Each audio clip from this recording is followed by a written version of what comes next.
শ্রীরাম সবাইকে। আমাদের গাড়ি এসে গেছে, এইমাত্র আমরা রওনা দিচ্ছি। আপনারা দেখতে পাচ্ছেন আমরা আর বাংলাদেশের উদ্দেশ্যে রওনা দিচ্ছি। এখানে আমাদের সঙ্গের একদম বড় বড় কার্যকর্তারা রয়েছেন। এই যে গাড়ি দেখতে পাচ্ছেন আপনারা। জয় শ্রীরাম। अरे भाई आवाज दूर दूर तक जाना चाहिए। जय श्री राम, जय जय श्री राम।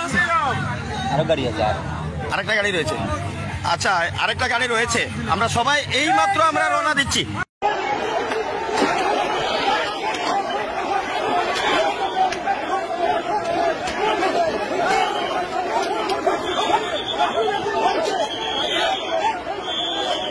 নমস্কার, আজকে আমরা বাংলাদেশের উদ্দেশ্যে রওনা দিলাম।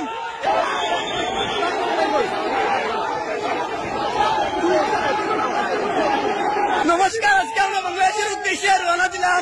এই মুহূর্তে সুতাকান্দি বর্ডার থেকে তো দৌড়িয়ে দেখো মানুষ আর মানুষ পিছে। জয় শ্রীরাম।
ভারতে ত্রিপুরার আগরতলায় বাংলাদেশের সহকারী হাইকমিশনে ব্যাপক হামলা হয়েছে।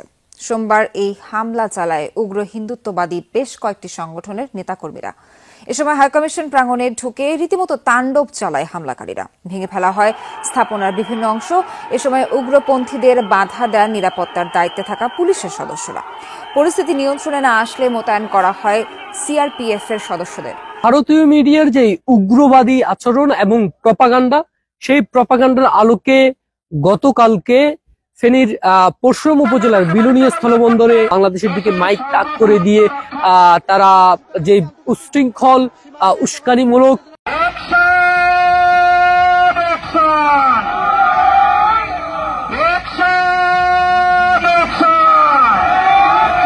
আমার 65-66 আমি এই ধরনের কাহিনী আর দেখিনি। ডাইরেক্ট সরাসরি জ্ঞান সামনে গেটে আছে না, এখানে আমরা এখানে মালাম 200-300 লোক জমা গেছে। এখানে এসে দেখতে পাচ্ছি যে বিজিবির পক্ষ থেকে বেশ ভালো অবস্থান নেওয়া হয়েছে। এই ব্যাপারে বাংলাদেশের পক্ষ থেকে কঠোর একটি প্রতিবাদ কিন্তু জানানো হচ্ছে এবং সেটি কিন্তু প্রক্রিয়া চলমান রয়েছে বলে আমাদেরকে সেটি নিশ্চিত করেছে বিজিবির ঊর্ধ্বতন কর্তৃপক্ষ।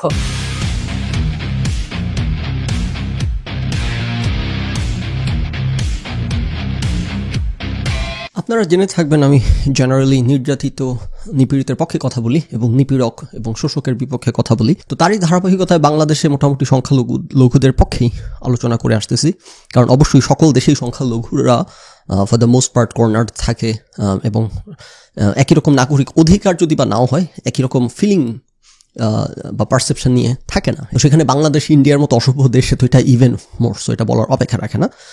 কিন্তু যারা অসৎ, বদমাইশ, চামবাজ, এদের কথাবার্তা শুনলে আপনার মনে হবে যে পৃথিবীর সব জায়গাতে সংখ্যালঘুরা কর্নার্ড, অথবা অ্যাটলিস্ট অসভ্য দেশ যেগুলো, এগুলাতে সংখ্যালঘুরা কর্নার্ড, ভারতে সংখ্যালঘুরা কর্নার্ড, কিন্তু বাংলাদেশের সংখ্যালঘুরা একদম বেহেস্তে আছে। এটা হচ্ছে অসভ্য মানসিকতার লোকদের আর্গুমেন্ট।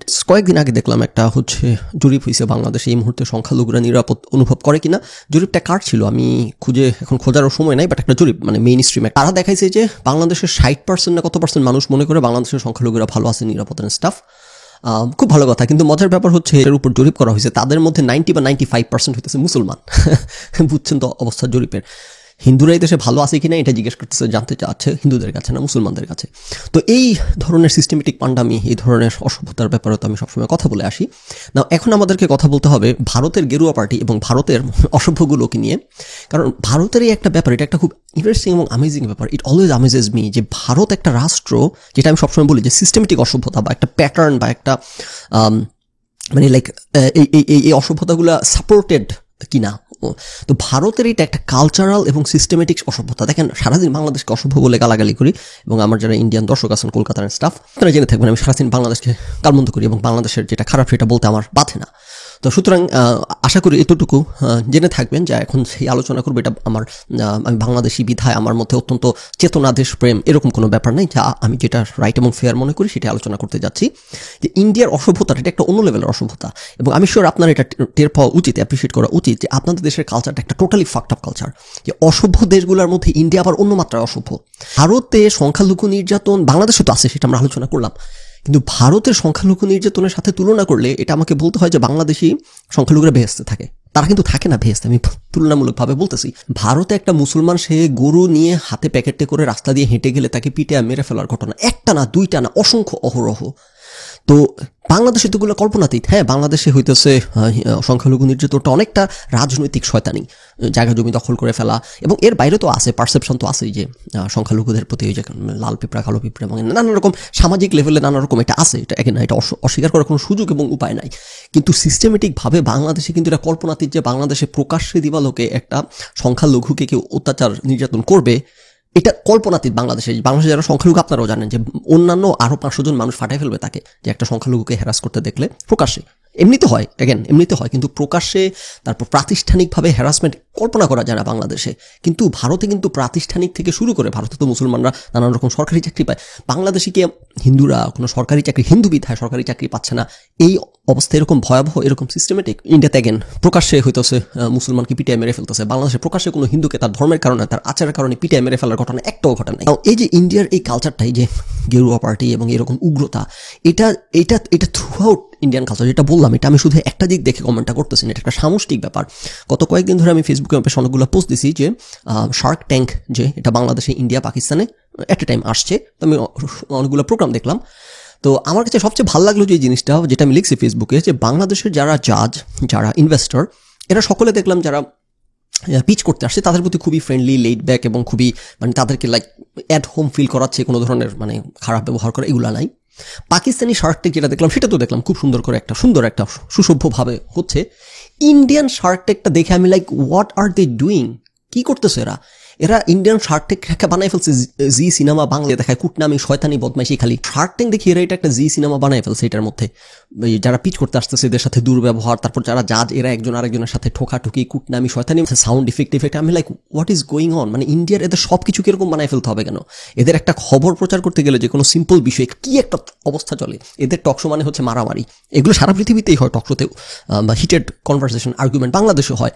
বাংলাদেশে মাঝে মধ্যে দুই একটা যেগুলো মিম ম্যাটেরিয়াল, আর ইন্ডিয়াতে দেখি সব কিছু মানে হইতেছে একটা খবর প্রচার করবে, পেছনে ব্যাকগ্রাউন্ড মিউজিক, মারামারি, টকশো হোস্টদের মধ্যে কিলাকিলি।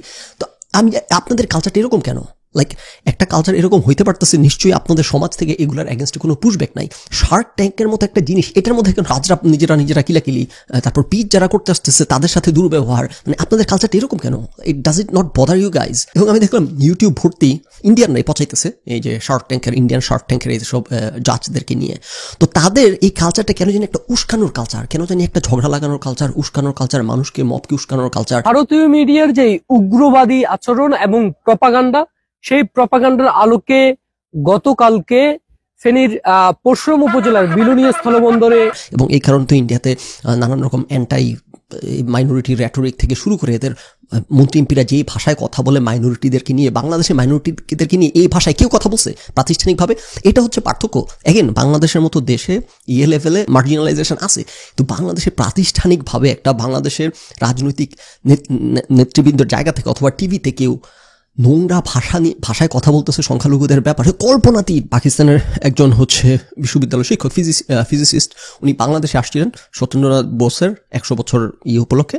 তো উনি বাংলাদেশ থেকে যাওয়ার পর বাংলাদেশকে কেমন দেখলেন সেটা নিয়ে আলোচনা করতেছিলেন। তো উনি সেখানে বলতেছিলেন যে উনি বাংলাদেশে দেখলেন যে ঢাকা ইউনিভার্সিটির মাঝখানে একটা মন্দির করা হয়েছে এবং একটা বিশাল মূর্তি স্থাপন করা হয়েছে 2 বছর আগে। উনি বললেন যে পাকিস্তানে তো এগুলো কল্পনা করা যায় না যে এরকম পাকিস্তানের করাচিতে বা শহরের মাঝখানে মন্দির করা বা মূর্তি করা, ফাটাই ফেলবে ফান্ডামেন্টালিস্টরা। কারণ অনেক কিছু আলোচনা করে উনি বললেন আর কি যে বাংলাদেশ এবং পাকিস্তান এখনো মানে অনেক পার্থক্য। এটা আমি জানি, আমার এখানে পাকিস্তানি আমেরিকান ফ্রেন্ড আছে না, ওর সাথে তো কথা বলি, ও আমাদের বাংলাদেশের নানান কিছু দেখে ও অবাক যে এরকম মেয়েরা ছেলেরা ওপেনলি হাত ধরে হাঁটে, এগুলো দেখে ও খুবই অবাক যে বলো কি তোমাদের দেশে কি এগুলো মেইন স্ট্রিম? আমি বললাম মা মানে এইগুলো কেন পাকিস্তানি কিরকম না?